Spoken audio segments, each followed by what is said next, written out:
E agora vamos para o quadro Nossas Palavras com o professor Valdevino Soares. Olá! Na literatura brasileira, nós temos nomes de autores muito importantes que elaboraram obras literárias, muitas vezes até de teor científico, informativo, que leva o leitor a não usufruir apenas do princípio estético, mas também da referencialidade pura que a obra apresenta. Temos autores, entre eles o Euclides da Cunha, que aliás é o autor de uma obra que eu gostaria de comentar hoje com vocês. Euclides da Cunha escreveu e publicou em 1902 esta obra que é considerada uma obra épica dentro da literatura brasileira, que se intitula Os Sertões. Uma obra de características realistas para a literatura, mas marcadamente com princípios filosóficos do positivismo de Augusto Conte. Uma obra muito marcada pelo determinismo histórico e o conflito do homem dentro desse momento histórico. A obra do Euclides da Cunha retrata, do ponto de vista estrutural, três grandes partes.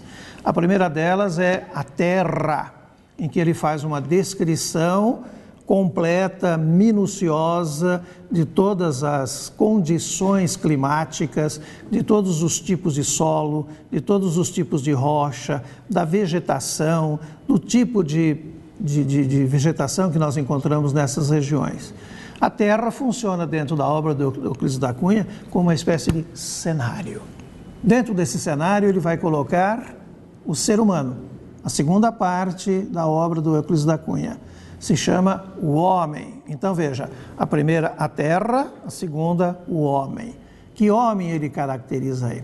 Aí ele se debruça sobre um estudo de etnologia, de etnografia, de antropologia cultural e vai dissecar a formação racial, étnica do homem brasileiro.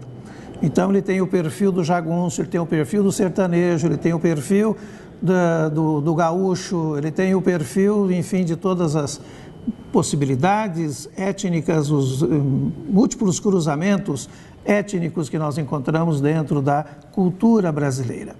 E nesta parte de o homem, ele vai caracterizar o sertanejo. E ele diz que o sertanejo é, antes de tudo, um forte. Não tem o raquitismo neurastênico do homem do litoral. Mas compara este sertanejo a um misto de Hércules e Quasimodo, ou seja, aquele indivíduo que, num determinado momento, se apresenta como um titã, um herói, mas em que, em momentos seguintes, ele é uma pessoa mais indolente, ele é uma pessoa desengonçada, que lembra a figura caricata de um Quasimodo, não é? Daí o binômio, o sertanejo é um Hércules Quasimodo. E é dentro desse segundo momento do romance dele, em que ele vai caracterizar o homem, o ser humano, ele vai criar a figura do Antônio Conselheiro. Vai mostrar para nós quem é o Antônio Conselheiro. O Antônio Conselheiro que passou para a história do Brasil como um rebelde, um revolucionário, um louco, não é? Um desvairado, um místico religioso. No fundo, Os Sertões retrata, do ponto de vista temático, a Guerra de Canudos.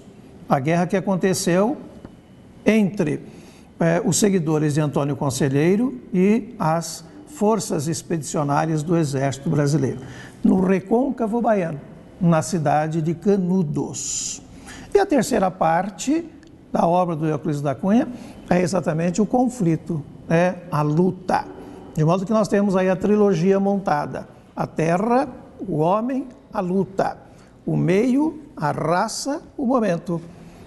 A obra do Euclides da Cunha se coloca perfeitamente dentro da classificação positivista de Hipólito Taine. Hipólito Taine. A raça, o meio, o momento. A par disso, a obra do Euclides da Cunha é de uma linguagem feita de cipó.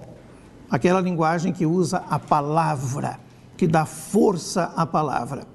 Veja você, meu caro telespectador, hoje nós vivemos num momento dentro do mundo em que a palavra, de certa forma, perdeu um pouco o seu valor, o seu significado. As pessoas hoje têm muita pressa Então, elas se comunicam por meias palavras, elas se comunicam por aquilo que os linguistas chamam de palavra ônibus, a palavra que carrega todos os significados e, ao mesmo tempo, acaba não carregando nenhum deles. Isto não acontece na obra do Euclides da Cunha. Em Euclides da Cunha, a palavra é pensada, é escolhida, enfim, ela tem uma força, ela tem um peso. E a linguagem dele é uma linguagem feita dessas grandes palavras, que requer, evidentemente, um leitor atento, um leitor que aceita o desafio do próprio desafio da linguagem. Não obstante isto, é uma obra lírica, é uma obra poética. E nós poderíamos dizer que o romance dele é o grande representante do romance épico no Brasil.